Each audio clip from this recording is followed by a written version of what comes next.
right now my goal is to make my music self-sustainable, and then hopefully by June of next year, I can start making profit.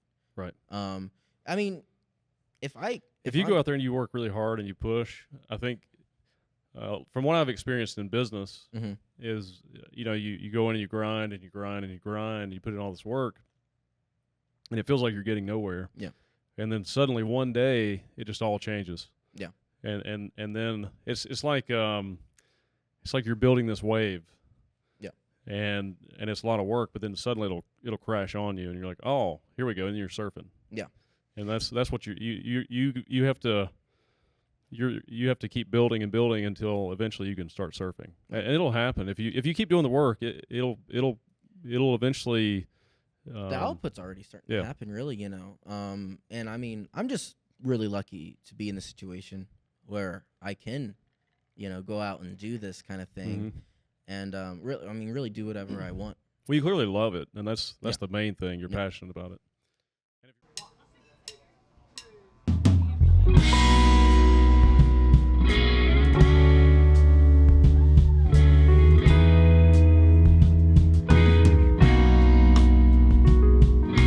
Hi, my name is Brandon Tenney, and I'm a musician local in North Carolina.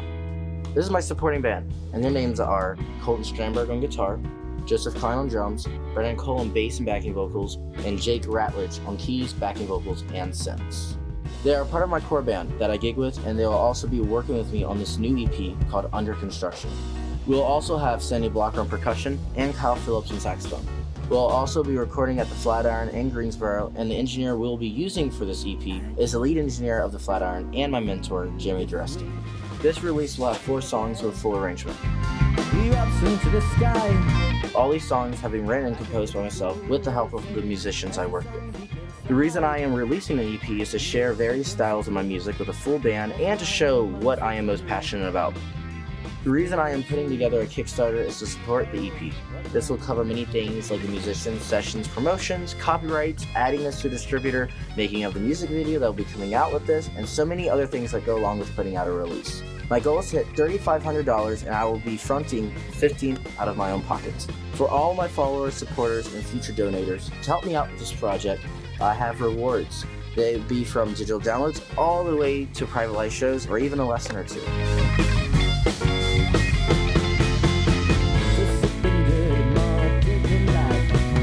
I hope you guys enjoyed the video, and I hope this gave you all an insight into what this project is about.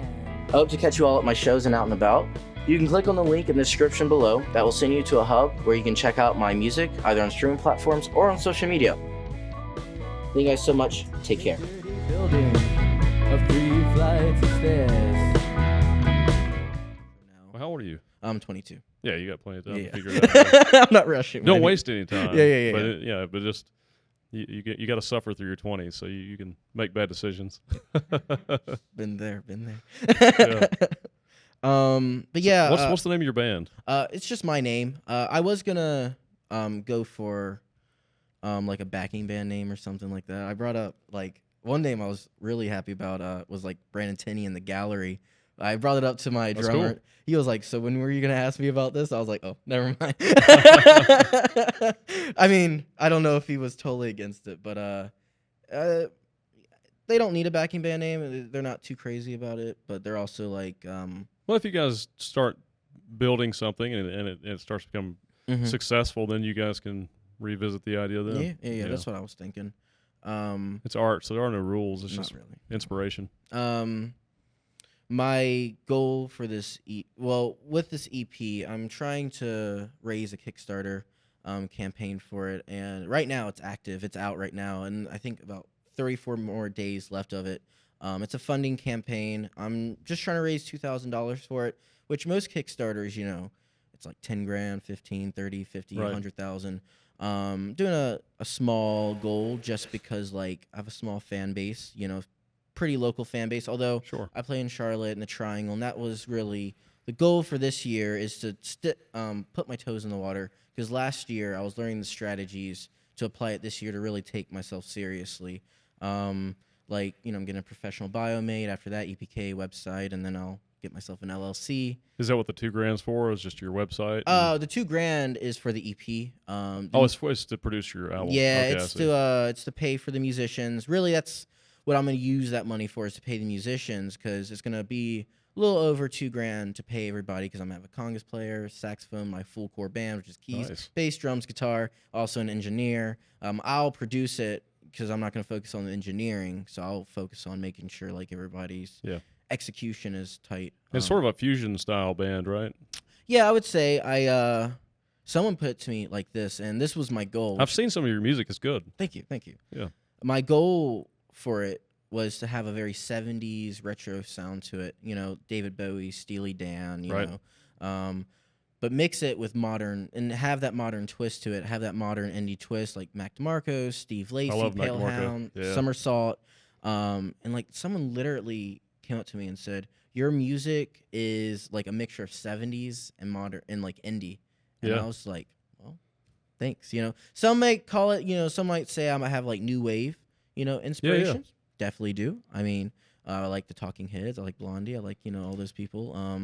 I mean, and obviously, you know, certain bands will, some people will consider them being different genres, you know, because it's that's the whole thing is. Well, I think it's cool when you can mix genres and just do what you're inspired to do. You know, well, that's why I love David Bowie. So you're not trapped by the gatekeepers anymore. You can kind of do your own thing, which is cool. Well, you know, that's why, you know, I have been like fascinated by David Bowie for like the whole, you know, since I was in high school, just because like he does whatever he wants and he switches genres. He was called the chameleon of rock, you know, so he would switch genres after it once every few years, you know. You had to be super famous back then to do that. Yeah, yeah, that's true. That's true. Now you can just do whatever you want. You're kind of forced to do whatever the label wants you to do. Right. But no, I mean, and just the way how he would go about switching genres too. So if he wanted more of a, you know, soul sound, he went to Philadelphia and went to the clubs and got musicians from there. Oh. You know, for a more authentic sound. Because, like, he was an artist and a musician for sure, but, like, he also knew his limitations of how far he can take it himself. Right. So he would find other musicians to help him with it and learn a few things from it, too. Oh, sure, yeah. Well, any kind of art, you're constantly learning and improving. Definitely. Or you should be, yeah. You should always be frustrated. Yeah, definitely. Yeah, well, because it's either never good enough or never finished. So. Right, yeah. That's it, yeah. But, you know, what I'm doing right now is what I want to do. I don't know what I want to move to. I definitely do know, as like an engineer, I would definitely like to try and engineer some hip hop songs or something like that. You know, something in that realm. That's cool. I like various styles of music, so I'm really down for anything. It's just really time wise what I am able to do in the moment. But no, right now, how I'm paying for all this, because the shows, you know, they right now, since I'm a smaller local artist, I'm playing in 100 to 150 cap rooms. Yep. Which still great. It's good, yeah, but you won't profit from it. Even if you pack out the room, cap it out, I will not. I might walk away with $40 if I'm lucky. Really? But, you know, and because I'm paying the whole band. You know, paying each head, you know, a certain amount. You know, it's an equal split from all of them, but it's a flat rate for them all, so they guaranteed money. And the way I'm able to do this, and I look at shows as not a way to make money, but more of an expense. What I do for funding is I have another project called Blue Wings, and that's a cover band project. And I even have in my bios for services. So like if you need it for events, or like if breweries or whatever want atmosphere and they want music just to fill the space. Just a revenue generator, basically, you know. And my goal for this year is to get 2 cover gigs a month. And, you know, my rate for a solo acoustic or just a solo act for myself, just being in the corner with my you know, little PA and just filling the room with music, is $300 for 3 hours. You know, obviously that's local prices, you know, and I can negotiate too. But, you know, I can do full bands, trios, duo acts, and everything like that. And that money does not go to me. It goes right back to the band. Okay. So, because, you know, I have work, you know, I'm sub-engineer at the Flatiron, which is in Greensboro. I am a lead engineer at this church I work at. I work for a production company, Imagine DPS, and I'm just a subcontractor there. A lot of it's really either I'm a sub or it's subcontractor work. Like Greensboro Coliseum, I'm an overhire, which is another word for. I mean, I'm on payroll, but it's really another word for being a sub. Like a fill-in, yeah. Yeah, yeah. If the card holders, can't work that day, or if it's a huge call, then the overhires will be on it. I've been there for over a year and a half, so I have. Maybe I'm up with the totem pole in the overhire world a little bit, but Well, the good thing with being a sound engineer too is and a musician is your stuff's going to sound right. Yeah. So you're not going to have any technical issues. It shows. When I was 19 and I was looking to I took a year off on purpose so I could understand. Okay, do I want to go to school for music or do I want to go to school for something else? And I never thought about production until I went to the GTech website and looked at the production spots, and I said, I could have someone teach me theory all over again, even though at that point I had already studied it for 9 years on my own and took classes in high school. So I can talk about modulating all day, and key changes and how many sharps are in A, F, C, and G, 3, I don't need to go back to kindergarten, to learn theory and everything. You don't have to go to school to learn theory either now. You can just learn it on YouTube or you can buy lessons. Buy books, That's what I did. I mean, I just learned it online. Music theory guy was the guy I went to for YouTube, and his whole thing was for state theory board exams. Oh, so he would tell you certain trick questions they would ask you, on the board exams, and just teach you theory and everything. So I learned mostly everything through YouTube, really, and books. So I decided to take production because that would teach me the other side of this. Because, the worst thing, as a musician is for you to go on stage and not know what a wedge is. Right. So just, and not, as a guitar player, to understand how your tone. How to set up your sound on stage. That was, we did our first show at the Flatiron, and I had no idea how to set up stage sound. So I had my amp set up wrong and everything. But it was a good experience. We had diffusion in the room. Did Jeremy run sound for you on that one, or I can't? If it was me, I think it was you. It was me, but it was my fault. The problem was me. Oh, yeah. When was that? Because I can't even remember. Because I was like, why can't I hear my amp? Yeah. I mean, well, you probably didn't have enough guitar through the wedges on their own. Did I have you face your guitar amp sideways towards that diffusion? It was also the stage was really full too. There was a lot of stuff on that stage because there were multiple acts that night. So. But it was good. It was fun. And it was a really cool show. Ty came up and rapped with you guys. Okay. Okay. It's coming back to me very slowly right now. It was a terrible performance, but it was just because I couldn't hear anything, and I was like, I have to figure this out before the next one. And the next time I performed on a live stage, it was great. It was because I had the amp set. I should have had the amp set where I needed it first. Well, did you have enough guitar coming through the wedge? Yeah, but it was the wedges are so there's so much treble. It's a different sound. You know what I mean? Yeah. You want to hear your amp. We try to keep the monitors as flat as we can. I mean, we have some dips in there, but unless someone specially asks for something to be taken out, we'll do it. It's just so it's up to the listener what they hear. We don't want to take out too much and decide for them. Right. Yeah. I actually switched amps too. I was using a Marshall then, but I have a Katana Gen 3 now, and I think it's better for most venues because you can get the same tone at a lower volume. Okay. Yeah, I mean, it's all trial and error. Right. When I first started, I was playing at Common Grounds in the Green Bean. I was like 18 or 19, That's cool. When did you start playing music? I'm sure you were pretty young, right? So I picked up the guitar when I was 11. And it's crazy because most 11-year-olds don't set themselves up like this, but this is what I said to myself at 11. I said, I'm going to get a guitar. I'm going to learn it. I'm going to get good. I'm going to start a band. And then I guess from there And you had YouTube too, right? I have YouTube right now. I didn't always have. That's a newer thing, YouTube and TikTok. How did you learn at 11? When you were what year were you? 11? 2001. Probably 14, 15. Yeah, that's crazy. It just made me. So you had all these resources. Yes, definitely. I mean, I remember the first day I got my guitar. My mom was like, "Oh, I learned a few chords," and I was just like, "Chords, guitar chords." YouTube typed in guitar chords. Boom, E minor popped up. I was like, "All right," But no, I've always been goal orientated. So I told myself, let's get good at this, and then we can start a band. So skip about 4 or 5 years, 15, 16 came, and then I started my first high school band with a bunch of friends, and we just played a couple open mics, a talent show, and then after that, with that experience, then I wanted to start another band. Didn't know really a lick about production. I think when I turned 18 is when I started building my home studio, and this was when COVID was really hot, so I had all the time at home. So I just went to building my home studio, which is pretty much built now. I mean, I only use it to make demos for my band to learn, or just to create. It's just a workshop where I create ideas. Creative space.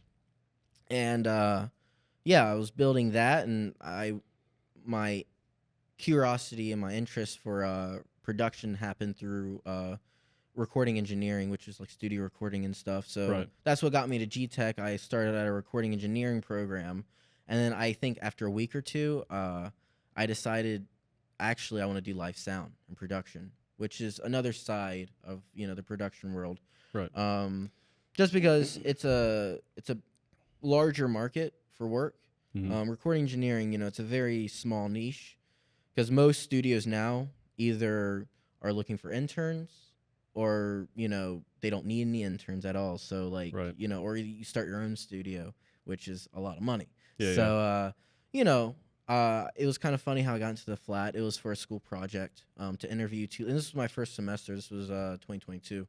To interview 2 live bands, talk to the engineer, talk to the manager, talk to whoever, the owner. And, after their show ended, I talked to the band, which was FM Snow, which is a local band. At that time, they were called Ephraim Snow. Okay. I'm pretty sure. Yeah. Pretty positive. Yeah, I think so. That was October 2022, so if I'm wrong, I'm wrong. But I got around to Jeremy, which is the lead engineer, and 40 minutes into the conversation, he was like, yeah, man, I'm looking for a couple interns. And I was like, oh, I could do that, And now it's a nice venue, too. It's a good place. I got really lucky. Extremely lucky. Because, I really just stumbled in there. Like, I've heard about the flat. Let's see how this goes, And got talking to Jeremy, and I'm not good at shorthand writing, so I was just recording everything he said for the project, and I was going to write down later with the important bits. As soon as he said that, I stopped recording. I said, excuse me? So, but yeah, I'm hoping that next year I can expand. I want to go up and down the East Coast, and I also want to touch on the Midwest. So you'll be on the road. Yeah, that's good. Yeah. I want to do up and back shows, and if funding's really good, I can even do back-to-back shows, and I can get a band or a hotel for my band for that night, and then we can head back after that next night. Well, if you're doing big enough venues, you should be able to make plenty of money to cover your expenses. Well, that'll be from the cover gig project, Because I'm going to ramp it up there. Instead of doing 2 gigs a month, I'm also going to have a booking agent. Still doing booking myself. I'm going to try and get around 4 to 6 a month. Oh, good. And that'll be more enough funding, because then I can do 1 to 2 shows next year. Because at the beginning of this year, I was just going to do a show every other month, But then, I was like, how about we do a show every month when summer hit? And then later this year, I'm going to do a show almost every month, and I think I'm going to have an opening act. I'm going to be an opening act for one of those months. So I'm already starting to expand in that way. But next year, I'm going to go up and down the East Coast, hit the Midwest, try and do 1 to 2 shows every month. Also, I'm going to have 4 releases next year opposed to 2 releases this year. And 4 to 6 cover gigs for Blue Wings. And those could be solo acoustic or full bands. And another thing I'm going to do 4 3-day runs. And those would be for the original project, because I'm very big on doing ticketed shows and not do it too many times in one area. So like if I play in the Triad, I will not be in the Triad for at least another 3 months. Okay. That helps with ticket sales a lot. Just so you don't oversaturate. Until you build a big fan base, and then it's different. Yeah.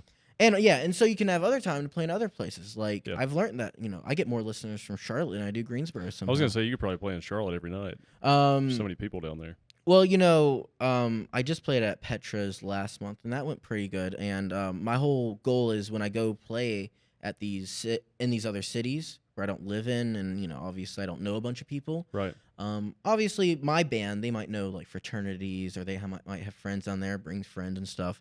But I also get local bands on the bill. Oh, okay. You know, and that's why I'm playing in 100, 150 cap rooms because, like, yeah, if we fill the place up with 60, 70 people, that's success. But if you go to a 250, 500 cap, 1,000 cap room, it looks empty. Yeah. It's not a good night, you know, because those bigger rooms, they have bigger expensive. They probably have a lighting guy, not just a front of house engineer, but also monitors engineer, and they won't sell tickets. Yeah, God knows whatever else that they have to pay those people from those tickets. I work at a venue, so I understand. Right. But like a smaller venue, like 100, 150 cap, they probably have a front of house and a door guy. I want to go back to when you were talking about you started playing guitar at 11. I think a lot of people need, especially kids, if you can find something you're interested in at a young age, kids need to understand that being obsessed with that thing is the key to success. And how often did you practice when you were a kid? When you first started? So when I first started, I don't think I was super structured, but I did try to like do. I remember like there'd be days where I would wake up at 11 a.m. and play till 5 p.m. Yeah, that's till literally I would stop great. until my fingers stung. I couldn't touch. Yeah. I couldn't touch anything, you know. But as time went on, I would tell myself, all right, we have to practice an hour and a half, 4 days out of the week, because I started understanding. Well, you know, here's school.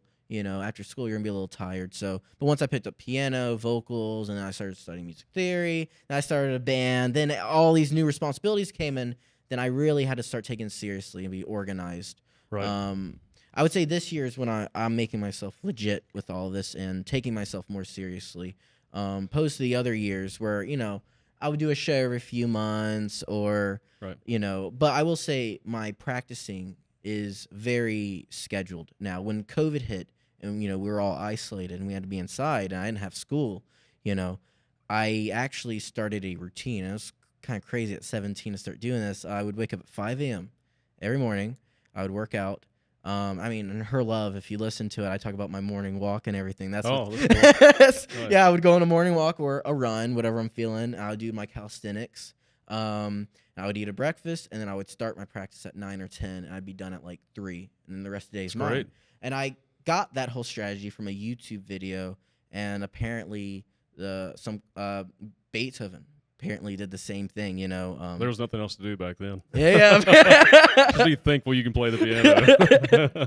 Well, I also understood at that age that I had that freedom to do that. I didn't have to pay rent or anything. Right, yeah. So it's incredible. I somehow had that knowledge of, well, if I'm going to really buckle down, now's the best time to really start doing it. And the more time you spend with the instrument, the better you understand it and the better you can play it. Definitely. How many hours do you spend a day practicing today? Between guitar, piano, vocals, and then also promoting my music and also booking, that involves, you know, also booking, and I have also have to have streaming time, meaning like I have to push out my streaming, figure out different marketing ways and stuff, you know. What else do I do? And drill day. So this is what I do. I have 3 days of practice, and now it's like very specific. I have a drill day, which is like technical day. I spend an hour and 15 on guitar, hour and 15 on piano, and 45 for vocals. And on that day, I don't do an add-on of either booking or streaming, which is 30 minutes, which I alternate those every day, except for drill. The other day is promotional and production. So I spend an hour and 15 promoting my music, which means, you know, cleaning up my Instagram, posting something, things like that. And then production, it's finishing mixes for the flat iron, do my own mixes to promote it, and whatever else like that, or learning how to tie certain knots. It could be things like that, you know, for, you know, when I have to be 80 feet in the air or on the ground, having to tie a bowl and to send something up to somebody, you know, something like that. And the other day is songwriting set list. So I spend an hour and 15 songwriting, an hour and 45 doing set list work. And those days is when I alternate my streaming and booking. So right after doing that, I spend 30 minutes booking or 30 minutes streaming or using. Do you still play instruments every day? Oh, regardless? Yeah. I mean, you know, I might, it depends.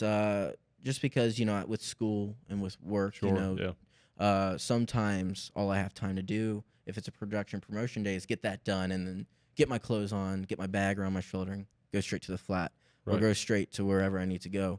And I know when school starts up, you know, that hour and 15 minutes is going to have to be dropped down to 45 Because if we have to be practical, I did do something smart with my school schedule. I made sure that all my classes, because I'm gonna be going Monday through Thursday, but I'm not gonna have to be there past 1. Oh, okay. So I can take afternoon and evening work, and I can obviously take night work. And if I don't have anything in the afternoon, I can come back home, maybe eat a lunch, and then at 2 I can do some things, and then maybe after sound check I might have to do a little something else or go back home that night and do it. So when school starts up, I'll definitely be back to the I don't know, a little busier schedule. Mm-hmm. Yeah. Have you seen that drummer? What's his name? Ellis Tapario Siberiano. I don't think so. No. He's got to be the greatest drummer in the world now. He's unbelievable. Mm-hmm. Like he can play anything, and he can play almost anything with one hand, and he's just so good. He's just amazing. But he did this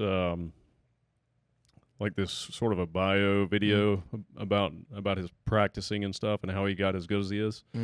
And he said that when he first started playing drums, I think he would practice like an hour or 2 hours, and then he said I think he did that for a year or so, and then he kind of hit a wall, and so he kept adding hours to his practice time. Gotcha. And he eventually got where he was practicing 8 hours a day, just straight 8 hours a day. And he said, once I started doing that, he said I could do anything. Because he'll be like drinking a coffee and playing this really complex drum beat. And but you should check him out though. Okay. But it is true. It's like if you can obsess over something, and you already have an aptitude for it, you can really take it to whatever level you want. My hope is, because I definitely would like to get into, having my drill days and my songwriting days and having them being back to back and doing that longer.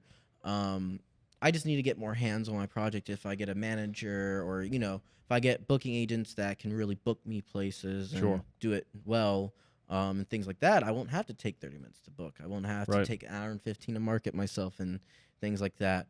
I can strictly just have a drill day and a songwriting set list day and back to back, and Also, as you build your fan base and your social media, that sort of thing, it'll there'll be people wanting to work with you and definitely help you.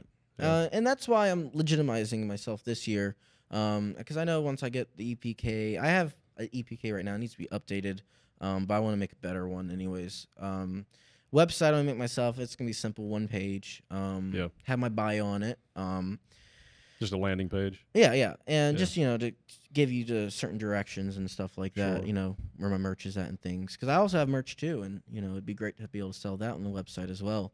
But once I get all that stuff made, my goal is also to get over 1,000 followers this year. Because once I can do that, things will become a lot easier. You can do that easily. Yeah.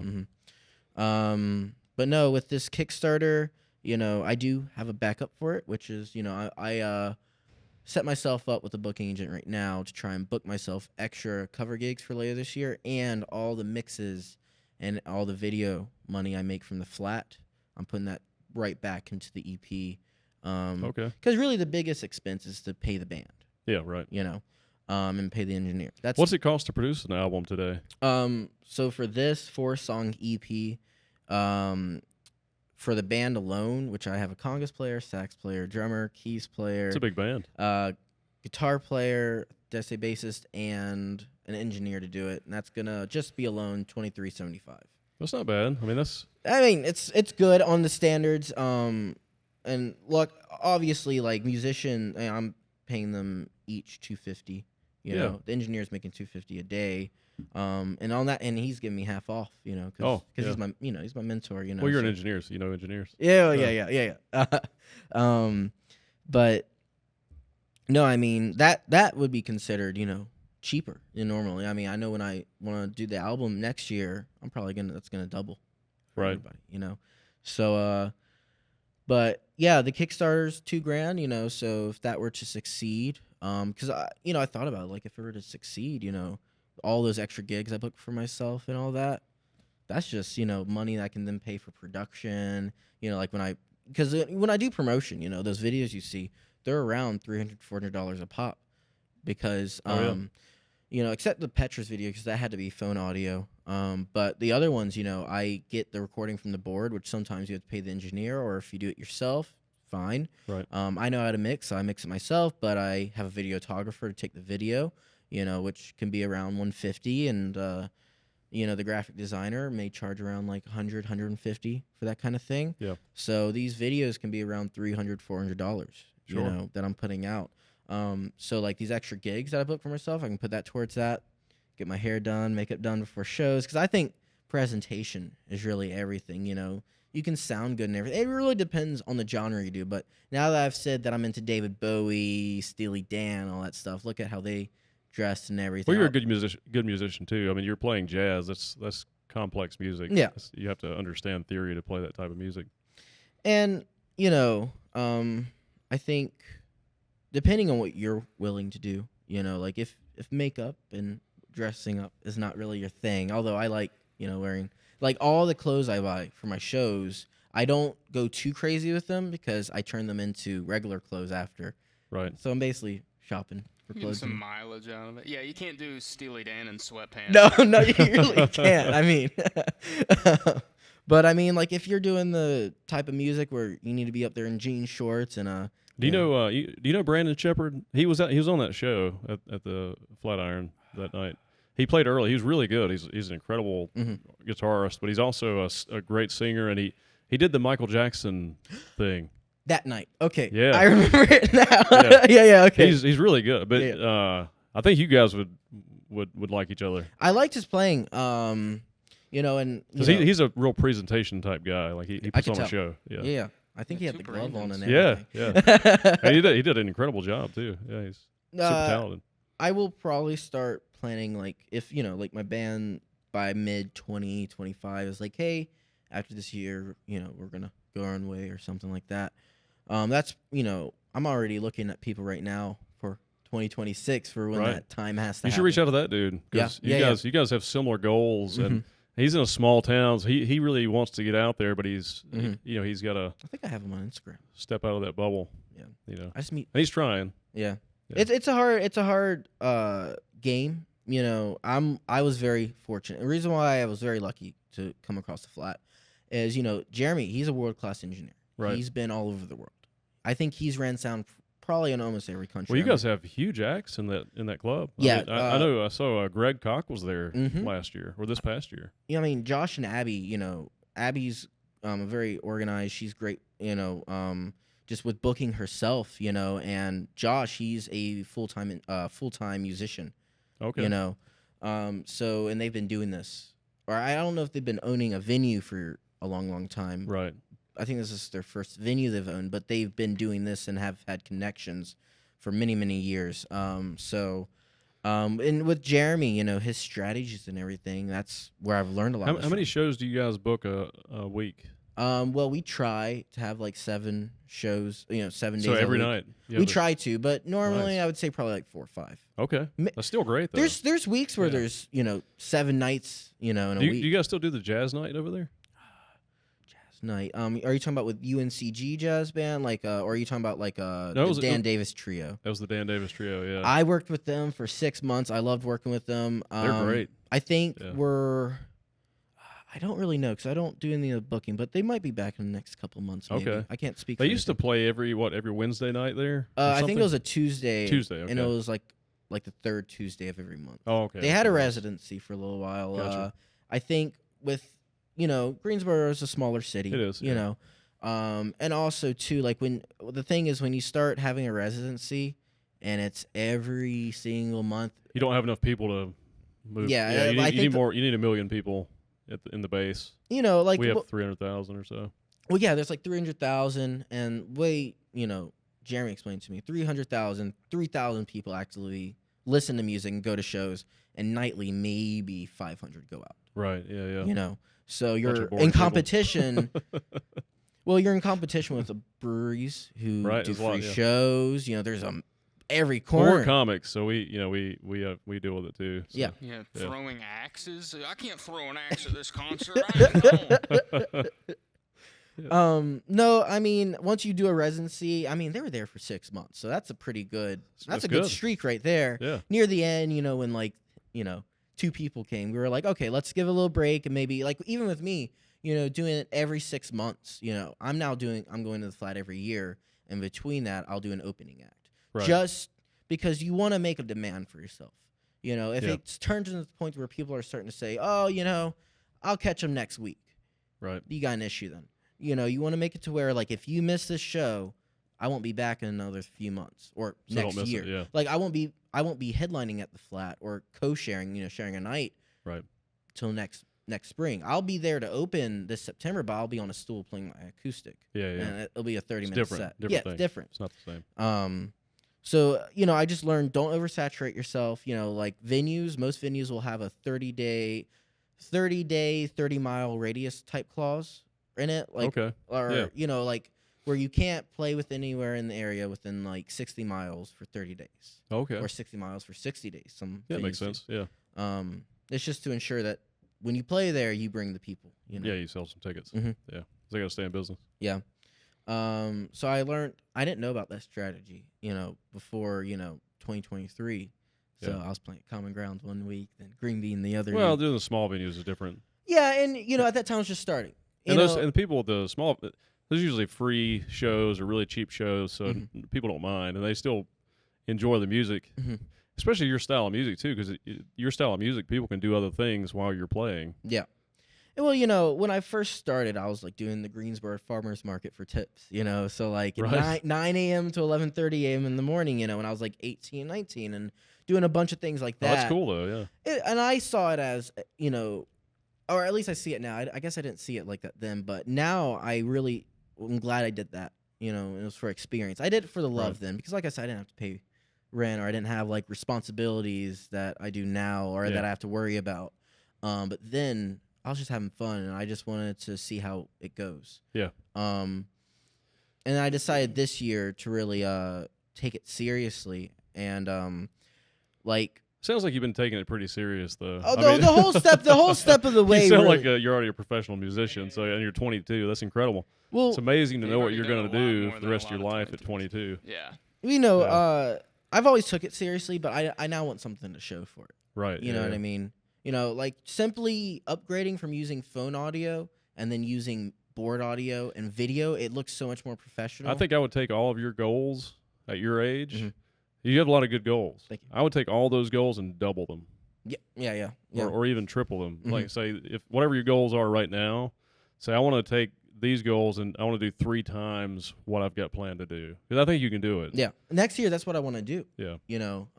But I have to be realistic. I don't want to like give myself a huge goal and then disappoint myself. You got to be able to meet the goal, but you have the ability to do it. You have the time. Trust me, I do a lot of things, and you have a lot more time than you think. Yeah. Yeah. Especially with your energy. You're Yeah. young. I mean, I remember when I was like 14, I thought I'd be famous by this point. Well, famous is different today than it used to be. Yeah. No, I honestly. But it's a lot easier to build a huge following and be super I successful don't even today than wanna it be was back famous, then. Really, Well, I mean, I don't think it's. Yeah, I mean, there's probably a lot of issues with being famous because Mm-hmm. you can only go certain places and stuff. But you can be really successful and have a great career as a musician and be sort of famous in your own way. You can have millions of followers and still no one knows who you are. Really? That's the cool thing about YouTube and the way the streaming services and Yeah. society works today. It's really what I want now is to put out music that represents me and that I really care about and that I can show for. Okay, let's say I turn 28, it all blows up, it doesn't work out. Well, I won't walk away mad because I'll have years. It'll work out. Just keep doing what you're doing. Keep doing the work. It's going to work. But I have It's years working. and years of videos and music I've put out, and that's something to be happy about, really, in the end. But right now, my goal for right now is simply to make my music self-sustainable. Right. Cover gigs, the merch, things like that. So my music can pay for itself. Yes. Because I'm a sound engineer and I work at production jobs and everything like that, and I'm making pretty good money from it. I could almost move out with that money, and I'm saving up right now, and if my music could pay for itself, because really it's almost, and I hate to say it, it's almost like taking care of a kid, really, and feeding it money constantly. It's a business. Yeah, Yeah. Basically, yeah. It's just a business. Yeah. Yeah. So and I've already looked at all the revenue spots and everything of how to, and obviously there's probably some I haven't thought of, You know? Sure. Yeah. And that's always happening every day. I'm like, oh, what if I start doing this? You know what I mean? So, yeah, right now my goal is to make my music self-sustainable, and then hopefully by June of next year, I can start making profit. Right. I mean, if you go out there and you work really hard and you push, I think, from what I've experienced in business, is you go in and you grind and you grind and you grind, and you put in all this work, and it feels like you're getting nowhere. Yeah. And then suddenly one day it just all changes. Yeah. And then it's like you're building this wave. Yeah. And it's a lot of work, but then suddenly it'll crash on you, and you're like, oh, here we go, and you're surfing. Yeah. And that's what you have to. You have to keep building and building until eventually you can start surfing, and it'll happen if you keep doing the work. It'll eventually. The output's already starting to happen, really, you know. And I mean, I'm just really lucky to be in the situation where I can, go out and do this kind of thing, and really do whatever I want. Well, you clearly love it, and that's the main thing. You're passionate about it, and if you're passionate about what you do, you'll never work. Exactly. Yeah, and I don't feel like it's work. I mean, it can be very exhausting and be a lot, for sure. but I go home and I love my job. You're gonna the suffering is where the suffering provides the reward. Yeah. And you're gonna suffer. I always tell people, like, you can suffer doing something you love, or you can suffer doing something you hate. Yeah. One is a positive type of suffering, the other is a negative type of suffering. Did that but one, and regardless, you're gonna suffer. So I worked at McDonald's for a year and a half when I was 18. Doing something you love. Yeah, that's suffering. that's that's real suffering. Yeah. I remember first day I didn't know how to use the tablet, to ring up the orders from inside, and some lady was cussing at me over the headset and everything. I was like, I want to go home. No. That lady's suffering. No, I mean, and I haven't had like a day job like that in over a year. Yeah, that's great, dude. At 22, that's amazing. And the job, I started working when I was 16. I was at Jumpin' Fun. It was for my friend's family business and everything. Okay. They took me in for it, and I was making like $7.25 an hour. The Jumpin' family. It got bought out by another business. And after that, when COVID hit, obviously it's a party place, so they had to close down. Yeah. And then they opened back up, and I was working like 2 hours a day of the week. So I was like, well, this isn't going to work. So my brother was working at McDonald's, and it's an easy, quick job to get into. I didn't think I was going to stay there I said a few months, and then a few months turned to a year and a half. Just because you were a kid, though. It's okay. Yeah. And honestly, it was a good experience because it built me tough skin, and I can multitask, and I do not get stressed under pressure. Like it's great because like when you're sound engineering, you're having to troubleshoot, and like when all the musicians walk in, you're having to build a stage. A lot of stuff's happening. It does not faze me at all. I think all kids should work at difficult jobs when they're young because it lets you know what you don't want to do. Yes. Yeah. So I worked at McDonald's briefly when I was in high school, but mostly worked in a furniture company. But which I didn't. It was actually a good job as a high schooler because I made good money and I could buy all the stuff I needed to buy. But yeah, those experiences are great. It's good to do something you don't want to do because it should encourage you, or at least motivate you to do something that's better. Go back to that. Yeah. So it gives you something to run from. Yeah, and I think, after I left there, I was like late 19 or 20. I worked at Chipotle, which honestly is a big upgrade, and I will have. Oh, really? A big upgrade from work. Yeah. I mean, McDonald's gives you a lot of hours, and you can do all that. It's just at that time it was lower pay, and I mean for an 18-year-old, it wasn't the big problem. Doesn't matter. Yeah. It was more of just like, I don't like doing this, Right. But I went to Chipotle. I think the thing I enjoyed about that most is that I was on prep, so I was actually able to cook. I do like cooking and everything. Okay, so yeah. Chopping onions, doing the making. You actually make the food there and everything. So I found pleasure from that. I think the one thing I enjoyed doing at McDonald's was making the biscuits. They had the biscuit mix, but you had to shape it, mix it with the flour. Right. You would roll it out, cut it out, and put it on the pan and put it in the oven. Wait 10 minutes. I actually enjoy doing that. Yeah. I said my biscuits had volume and curl to them. So That's funny. Actually, no. Customers would literally. I think they would. There'd be times when they would circle back and compliment biscuits. Someone would be like, "Hey, someone said your biscuits were good." I was like, "Bet." Yeah.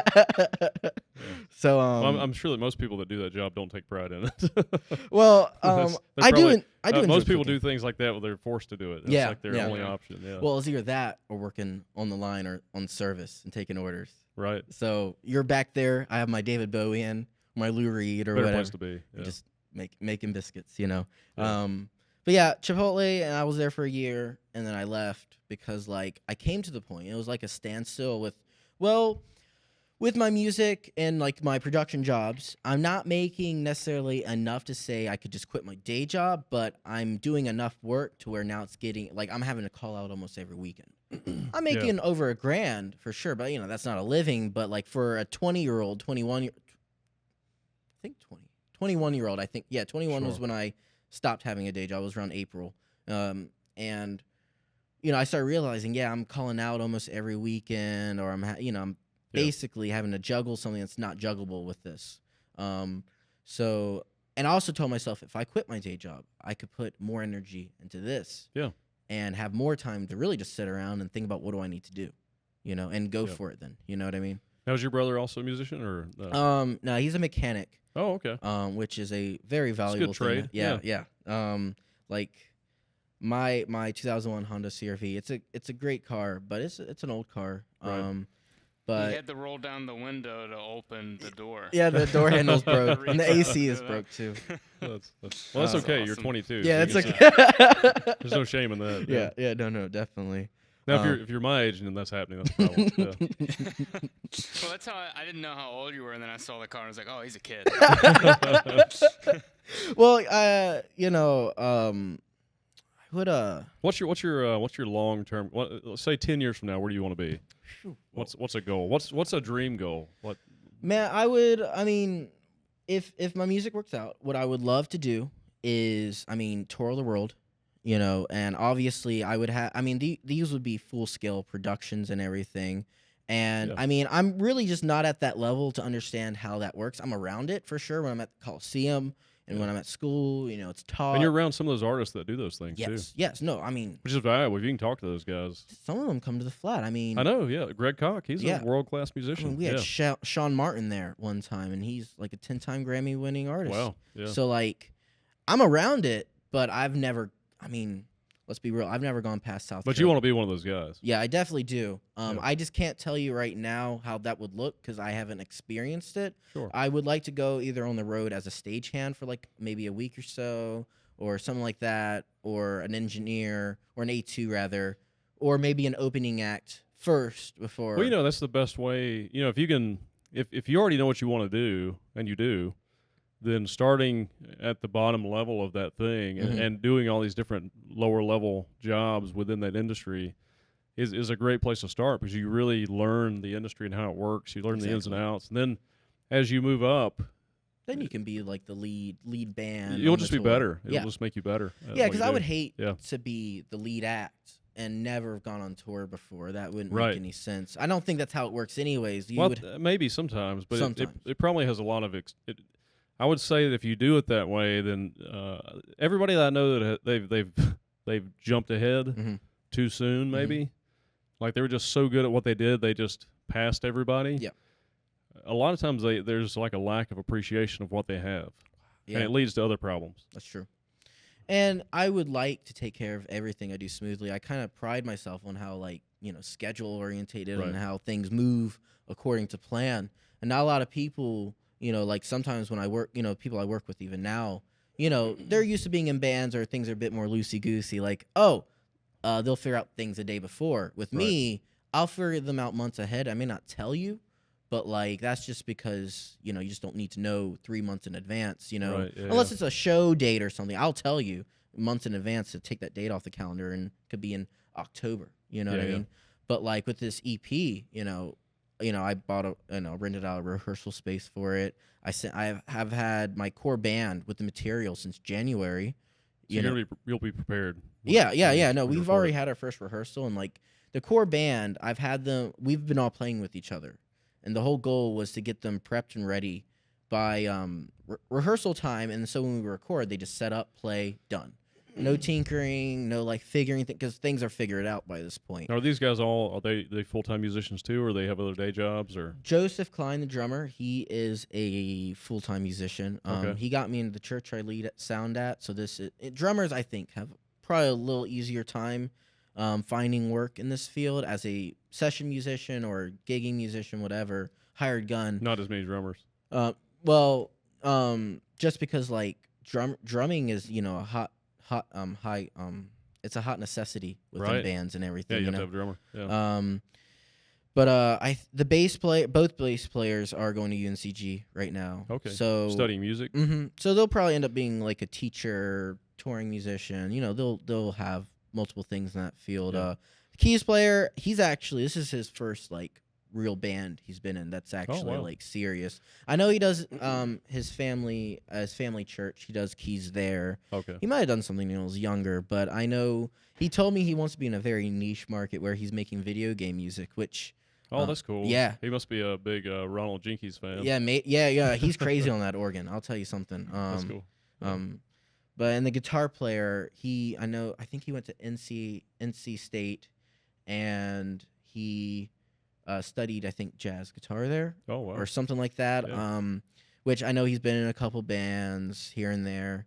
So I don't know if he does it full time. I think he has both the keys and guitar player definitely have So you have a day solid job. band. Oh yeah, and we all get along. I mean, That's good. Well, yeah, we're all chill, and that was, through my experiences with being in bands. One, everybody has to be good, but that's really not the only thing. They also have to be reliable. Yes. Yeah. That if you're great at your instrument but you're not reliable, A lot of artists aren't reliable. well, like if you have other projects and you can't balance me, then it's still no good to me. Yeah. But also too, like another thing is we have to have good chemistry. Now, doesn't mean like we have to like be best buds right from the start, but Sure. like over time, I want to see us being able to get comfortable around each other. But you can kind of tell if you're going to be able to get along with somebody. Well, your energy, like Mm-hmm. when you're playing music, you're playing off each other too. It's communication. Exactly, and like I don't feel any turbulence in the band. That's great. Hopefully, that doesn't ever pop up. You know how to. And that resonates with the audience too. They Yeah. can feel that energy. That if you guys have good energy with each Mhm. other, you're all surfing the same wave together. And we're able to communicate Yeah. to each other, like whatever troubles we have with certain songs, Well, that's or, cool. without any drama happening. You all Like, have the same goals, or you're all into the same genre and uh, same sounds. Well, I mean, not yeah. Like they all complement each other. Yeah. Yeah. We like the It's same kind of music, cool when but you're we drift all into off. different things Mhm. because it adds a unique sound. But yeah, I don't want everybody to be one note. it's so. like me and my buddy Jeremy. He's a West Coast guy. He's from the Northwest, Mhm. and I'm a Southeast guy. Mm-hmm. So I have this sort of Southern bluesy country sound to my music, and he has this sort of like West Coast beachy Mhm. vibe. But it sounds cool together. Like it creates this unique sound. That's the great thing about sound engineering. Not to move topics, but sound engineering, you have to listen to all styles of music. Yeah. I think the only style of music that so far, and like even country has its niche in the genre that I can get down with. Sure. Yeah. The only genre of music I have not really enjoyed and I've tried is Midwestern emo. For some reason, and some people call it butt rock, although I think only one person calls it, and I know that. I thought that was a common term. Butt rock means different things in many circles. I think. Depends on who you ask what butt rock is. What's it mean in West Virginia? Butt rock? I mean, I think of like. The way the butt rock was described to me was like stuff like Shine Down growing up. Oh, okay. Yeah. That was butt rock to Fair enough. me as a kid. Okay. So, but to each their own. I guess Right. those I don't want to say butt rocket anymore. So like those two, those two they have a lot of overlap. I think. Yeah. But like Midwestern emo is what I think its technical term is. Okay. For the genre, I just never could get into it. And it's also, and what sucks about that too is anytime a band comes to the flat, in my head I feel like I have a very hard time mixing it, but like everybody enjoys it. Okay. And I'm just like, because it's really distorted. The chords are crunchy, multiple loud things happening at once. The drummer the whole time. It's hard for me to mix that kind of thing, just because my ears don't Just agree. doesn't resonate with you. No. I went to a metal concert 2 years ago with a buddy of mine in Charlotte. It was at the Fillmore, and what was the band that opened? they're like a pretty famous thrash metal band from like I think they go all the way back to the 80s, maybe the 70s. I could do thrash metal. It's cool. Yeah. But it was the loudest band I've ever heard. Like when they started playing, I was like, oh no, this will be the last concert I ever hear. Because they started out with this tone and it was just so loud. And I was like, this is insane. And everything they played was on top of that tone. And it was the loudest thing. But once my ears adjusted to it, it was really awesome. But I was like, wow, I can't believe But you heard some ringing after a few days. You can actually hear music this loud. Yeah. It was brutal, but it was awesome once I adjusted to it. But I don't like not liking a genre. I have respect for the genre. I'm always trying to listen. I like all art. Yeah, it's expression. So I'm just fascinated with the expression. Yeah, I'm just for job purposes and everything. I'm trying to find an aspect of it that I can kind of sneak my way into, and then from then I can start enjoying a lot of it. And maybe have a specialty. Like something that you specialize at within the genre, within certain genres. Exactly. Or something. Yeah. Because every time those type of bands come in, I'm just like, well, we got it. Yeah. I misquoted earlier. It wasn't Shinedown that I mimicked. That was Seether. Sorry. Seether. Okay, that makes more sense. Yeah. I think Nickelback would be considered butt rock, right? No, I would call that dad rock. Okay. Now. Yeah, it's that would be dad rock now. Oh God. I kind of fuck with Nickelback a little bit. I mean, they're all talented musicians. Yeah. If you reach that level, you've got to be a good musician. Yeah. Can't be shitting on the people that have made it. No, and I also think that amount of hate is good for their publicity in the sense of just like it's attention. Memes. Some of the most popular memes were made after them. Can you imagine how many people went to go stream their music after that? And also, those guys, they were all really caught up in the label era too, so who knows what they really wanted to be playing. Yeah, they made music for the Spider-Man movie. They didn't. There you go. They're not nothing. They made a fortune. They can play where they want now. Yeah, exactly. So and it became cool to not like them, and it was like, do you even know them? Yeah, that's the meme. Yeah. I think for me, it's either 70s or 90s music. I like 80s, but I also feel like a lot of 80s is very cheesy. And a lot of copy cutter, you know what I mean? Yeah, a lot of it really. I love some of the '80s music. I was born in '80, right. So like I grew up hearing those sounds. So a lot of it it's sentimental to me. Yeah, right. But I love '70s music. My dad was real big into '70s rock, so I love '70s rock. My dad, I would sit with my dad when I was a really little kid. Man, I'd sit in my dad's lap in his rocking chair, and we'd just listen to whole albums. But he probably got you on Dark Side of the Moon at like. Oh 8 yeah, years sure, old. Yeah. My dad had AC/DC blasting through my ear as soon as I came out of the womb. So nice. And my dad, he was a teenager by the 80s. So like, what he enjoyed was like Def Leppard, White Snake. I love those bands. Yeah. Warrant and Poison, Motley Crue, stuff like that. I enjoyed that when I was like 9, 10, 11, 12, and then I got into Queen, I got into David Bowie, and then I got into Van Halen. Van Halen was huge in the 80s. They were huge in the 80s, but my opinion about them, they're a 70s band in the 80s because they started in 73. Some of the rock bands are sort of timeless, like Aerosmith. Those guys, they just made it for decades. The ones that were really original and they were able to do what they wanted to do and keep writing and producing music, they just lasted. Well, the Stones. The genre that the style of rock and roll my dad likes, is different from what I like. He will say Poison, I'll say T-Rex. Now Poison might have been inspired from T-Rexes.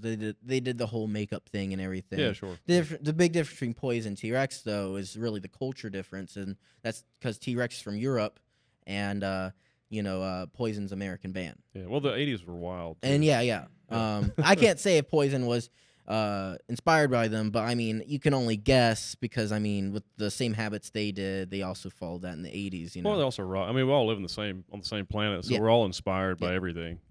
And T-Rex was a pretty big band in the 70s, so I can imagine they were probably kids growing up, like, ooh, I can't get no satisfaction. You mentioned Steely Dan earlier, and like, I don't know. I feel like. When I was younger, Steely Dan was like, everybody thought it was corny. And then like now there's like this resurgence, it feels like, of Steely Dan. Like when did you get into Steely Dan? My dad was a big Steely Dan fan. Yeah. Probably near the end of high school. Okay, that was kind of the same for me. Yeah. I mean, no one. Well, thing is, when the kid, people my age, growing up in high school, you say Steely Dan. Who's that? Yeah, right. Even You said that today. Yeah. Oh, yeah. I mean, like, I think the older you get, maybe the more things you learn. But like, especially like in high school, who's David Bowie? You know what I mean? Or like, oh, I think I've heard of him. You'll show the lightning bolt picture. Oh, that guy. Because everybody knows that picture where he's staring. Yeah. But I mean, no, Steely. I enjoy the music because I like those tiny grooves in the song and everything, and I like the way they play. I like their songwriting. I like the storytelling and their songwriting, which a lot of their topics are kind of weird. Well, yeah. Deacon Blues is literally, drink scotch whiskey all night long and die behind the wheel or drive behind the wheel or something like that, Yeah. So like, I think that song might. Wasn't the name inspired by isn't it like a dildo? Oh Steely Dan. yeah, Steely Dan, yeah. A lot of those '70s bands have really great lyrics. Mm-hmm. Yeah, that's why I prefer the '70s. Cause I think the art, the lyrics are better. Yeah, and I think the art was really raw. People were taking more chances. The cultures were very different back then too. It's really interesting hearing the things they talk about and how they discuss those. Like it was. They dissed John Lennon in one interesting song. time. They're awesome. Oh, did they? Yeah, the only a fool would say that. That's Oh, okay. I'm gonna have to go. I'm gonna have to figure. I'm gonna yeah. find that. Okay. It's like a John Lennon diss track. Like right after the Imagine song, they're just like, "Come on, man." Apparently, Life on Mars by David Bowie was a diss to Frank Sinatra. Really? Just because he did something to egg him to piss him off. I think he. Yeah, I could not imagine Sinatra being a fan of Bowie. No. No.